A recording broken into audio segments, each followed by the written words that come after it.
In this video, I will show you how to use monday.com for content production.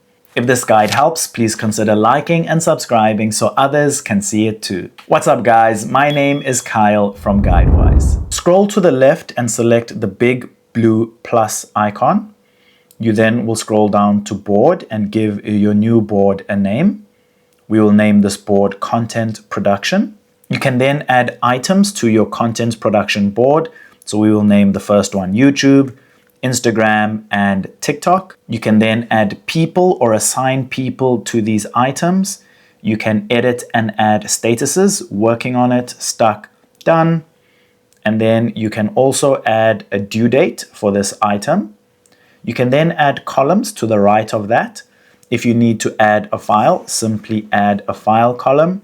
And now you can attach files, scripts, or documents to this item. And if you need to communicate or update the person in charge of that item, simply click the plus sign with a chat bubble around it.